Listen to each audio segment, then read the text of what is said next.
절망에 대항하는 첫걸음. 일어나라, 함께 가자. 마태복음 26장 46절.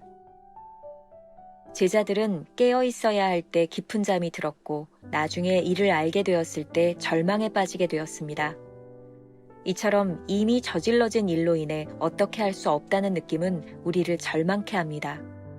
우리는 말합니다. 다 끝났어. 더 이상 어떻게 할 수가 없어. 소용없어. 우리는 자신의 절망이 예외적인 것이라고 생각하지만 그것은 오해입니다. 사실 절망을 경험해보지 않은 사람은 거의 없을 것입니다. 엄청난 기회가 있었는데 그것을 놓쳤다는 것을 알게 되었을 때 우리는 쉽게 절망에 빠지곤 합니다. 그러나 예수 그리스도께서 오셔서 말씀하십니다. 지금 자느냐? 그 기회를 영원히 잃어버렸구나. 내가 다시 바꿀 수 없는 것이로구나. 그러나 일어나라. 함께 다음 단계로 가자. 과거로 하여금 잠이 들게 하십시오. 그러나 그 과거가 예수님의 품 안에서 잠들게 하십시오. 그리고 주님과 함께 다가오는 미래로 들어가십시오. 우리는 누구나 절망의 경험이 있습니다. 현실 속에서 우리는 쉽게 절망에 빠집니다. 그러나 스스로의 힘으로는 그 절망의 늪에서 빠져나오지 못합니다. 예수님의 제자들은 정말로 용서받지 못할 행동을 했습니다. 그들은 예수님과 함께 깨어 있어야 할 그때 깊은 잠이 들었습니다. 그러나 주님께서는 그들이 절망에서 빠져나올 수 있도록 친히 찾아오셔서 영적인 시발점을 허락하십니다. 일어나라, 다음 단계로 가자. 만일 우리가 하나님의 영으로 힘을 얻었다면 그 다음 단계는 무엇이겠습니까? 오직 주님을 온전히 의지하고 주의 구속을 바탕으로 기도하는 것입니다. 절대로 실패의식이 당신의 새로운 시작을 방해하지 못하도록 하십시오. 주님은 나의 최고봉 새벽 묵상, 오늘은 3월 18일 절망에 대항하는 첫걸음이라고 하는 제목을 가지고 말씀을 나누도록 하겠습니다. 오늘도 두 개의 대지를 나누어서 이야기를 하겠습니다. 첫 번째, 절망의 이유. 오늘 본문은 십자가를 지시기 위해 겟세마네 동산에서 기도하신 예수님과 그러한 상황 가운데서 잠들어 있었던 제자들의 이야기입니다. 오늘 챔버스는 본문을 통해 절망의 이유를 찾고 있습니다. 즉, 깨어 있어야 될 시간에 깨어 있지 못하고 잠들어 있었던 것이 제자들에게 절망의 원인이었다라는 거죠. 예수님의 절망한 그 기도 소리를 듣고 함께 기도해야 될 제자들이 잠들어 있었다니, 제자들은 예수님과 함께 기도할 수 있는 영적 기회를 놓쳐버렸기 때문입니다. 자, 우리들이 언제 절망하는지를 한번 생각해 볼까요? 우리들에게 찾아오는 절망이라는 것도 대부분 기회를 놓쳤을 때에 찾아오는 감정입니다. 바로 제자들이 예수님과 함께 기도할 기회를 놓쳤던 것처럼 말이죠. 중요한 것은 우리가 절망의 이유를 아는 것입니다. 이유를 알면 해결의 실마리도 찾을 수 있을 테니까 말이죠. 제자들은 왜 기도하는 기회를 놓쳤을까요? 왜 제자들은 잠이 들었을까요? 의외로 대답은 간단합니다.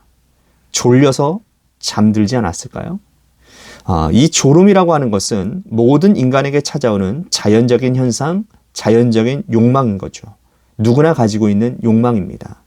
중요한 것은 우리들이 욕망을 따라 살면 지극히 인간적인 사람이 되지만 우리들이 졸림에도 불구하고 깨어 있어야 되는 순간에 우리들이 영적으로 육신의 욕망을 거스리고 이길 수 있다면 영적인 사람이 될 수 있겠죠. 갈라디아서 5장 17절에 이렇게 말씀을 합니다.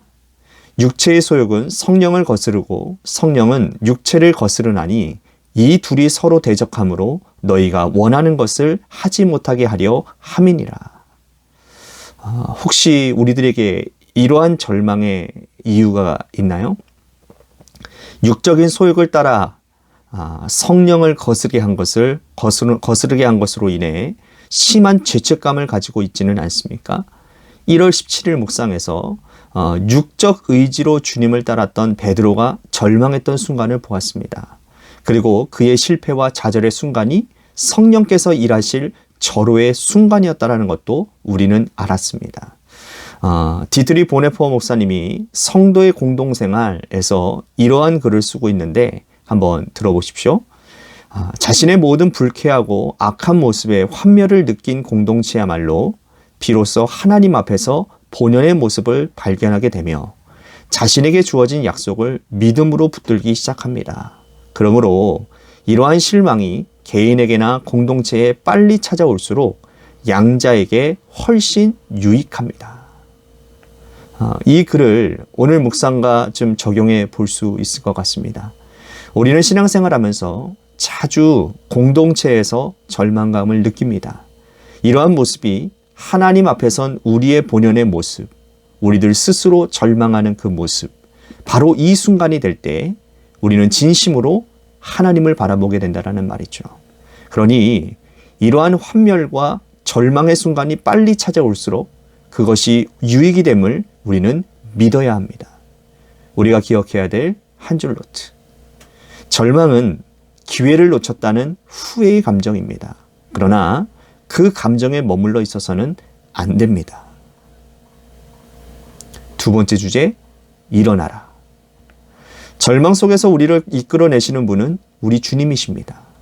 우리들 스스로 절망의 잠에서 빠져나올 수 있는 것이 아닙니다. 잠들어 있었고 그로 인해 절망했던 제자들에게 예수님이 찾아오셔서 말씀하셨습니다. 일어나, 일어나라, 함께 가자. 오늘 이 말씀의 의미가 무엇일까요? 챔버스가 이렇게 말을 하고 있습니다. 예수 그리스도께서 오셔서 말씀하십니다. 지금 자느냐? 그 기회를 영원히 잃어버렸구나. 내가 다시 바꿀 수 없는 것이로구나. 그러나 일어나라. 함께 다음 단계로 가자. 과거로 하여금 잠이 들게 하십시오. 그러나 그 과거가 예수님의 품 안에서 잠들게 하십시오. 그리고 주님과 함께 다가오는 미래로 들어가십시오. 오늘 예수님께서 제자들에게 일어나라, 함께 가자라고 말씀하셨을 때 그런 의미가 포함되어 있지 않았을까요? 하나는 과거를 돌아보지 말고 앞을 보자는 의미요. 다른 하나는 지금은 기도할 때가 아니라 주님과 함께 움직일 때라고 말입니다. 챔버스는 오늘 묵상에서도 영적 시발점, 여기 이 시발점이라고 하는 말, 지난번에도 언급했죠. 이니셔티브라고 하는 말인데 영적 동기, 이렇게 번역을 해도 좋을 것 같습니다. 절망이 무서운 것은 자꾸 과거를 바라보며 후회하게 만든다는 거예요. 제자들에게도 그런 감정이 있었을 것입니다. 우리 주님께서 땀방울이 핏방울이 되도록 기도하는 순간에 같이 그 자리를 지키며 기도했어야 됐는데 그렇게 하지 못한 후회의 감정 말이죠. 이 절망에서 빠져나올 수 있는 것은 우리의 능력으로 가능한 것이 아닙니다. 주님께서 친히 찾아오셔서 영적 동기를 부여해 주셔야 되는 거죠. 시카고 무디 기념교회를 단임했던 어인 루처 목사님이 회복의 하나님을 붙들라, 제가 설교 때 많이 언급했던 책이죠. 이 책에서 제가 정말 가슴에 깊이 새기고 있는 아주 귀한 문장이 있어서 여러분들에게 소개를 합니다. 상처받은 우리의 과거를 되돌릴 수는 없지만 회복시키시는 하나님을 붙들 수는 있다. 그러니 회복의 하나님을 붙들라는 거죠. 우리 주님께서 일어나라, 함께 가자 라는 말씀을 하셨을 때 절망하게 만들었던 제자들의 과거를 없애겠다라는 말씀이 아닙니다. 더 이상 과거의 상처 속에 머무르지 말고 미래를 향해 나아가자, 이런 말씀인 것이죠. 우리로 하여금 다음 단계로 가는 영적 동기를 주님께서 부여하시는 말씀입니다. 절망에서 벗어나는 방법은 이제 이 말씀에 순종해서 나아가는 것입니다. 이게 챔버스 글에서 계속 되어지는 한 줄기의 맥인 것 같습니다.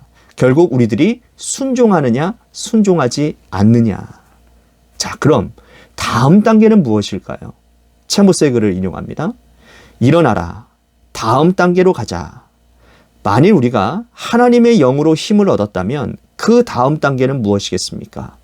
오직 주님을 온전히 의지하고 주의 구속을 바탕으로 기도하는 것입니다. 자, 이제 이 부분에 조금 전에 언급했던 지금은 기도할 때가 아니라 주님과 함께 움직일 때라라는 이 말과 충돌하는 것처럼 우리들이 보이지만 사실은 동일한 의미를 가지고 있습니다. 주님께서 일어나라 하실 때 제자들 중에는 주님과 함께 기도하지 못했던 것에 대한 미안한 마음, 그래서 그 자리에 머물러서 기도하기를 원하는 사람들도 있었을지도 모릅니다. 그 자리에 머무른 것은 더 깊은 영적 침체로 이끌어갈지도 모릅니다. 후회와 연민으로 하는 기도는 우리를 미래로 인도하지 못합니다. 주님께서 가자고 하시면 일어나 다음 단계로 나아가는 겁니다. 미래를 향한 소망의 기도로 나아가는 겁니다. 우리를 부르시고 우리에게 사명을 주셨으니 구속의 은혜를 힘입어 기도해야 되는 겁니다. 아주 중요한 말입니다. 기도의 형식은 동일하지만 기도의 내용이 다르다라는 것을 기억해야 됩니다. 실패의식이 우리의 발목을 잡지 않도록 일어나 주님과 함께 나아가야 하는 거죠. 이제 우리가 기억해야 될 한 줄 노트입니다. 기도가 모두 동일하지는 않습니다. 침체된 기도가 아닌 힘차게 앞으로 나아가는 기도가 절망을 이기는 첫 걸음입니다. 이제 오늘 우리가 하루의 품을 품고 생각해야 될 묵상 질문을 함께 나누도록 하겠습니다. 혹시 우리의 발목을 잡고 있는 과거의 기억이 있나요? 그렇다면 회복의 하나님을 붙드십시오. 짧은 기도로 오늘 말씀을 마무리하겠습니다. 주여, 우리를 불러 일으키소서. 우리는 나사로와 같이 무덤 속에 있나이다. 생각도 눈물도 피도 없는 송장입니다. 수의를 입히고 줄로 꽁꽁 묶어 놓았으니 움직일 수가 없습니다. 주여, 우리를 불러 일으켜 세워주소서. 그리고 걸어서 나오게 하여 주소서. 죄악이 우리의 심령을 덮어 싸고 있습니다. 마귀의 사슬에 우리는 얽매여 있습니다. 주여, 다 풀어주소서. 자유롭게 움직이는 몸이 되게 하여 주옵소서. 아멘.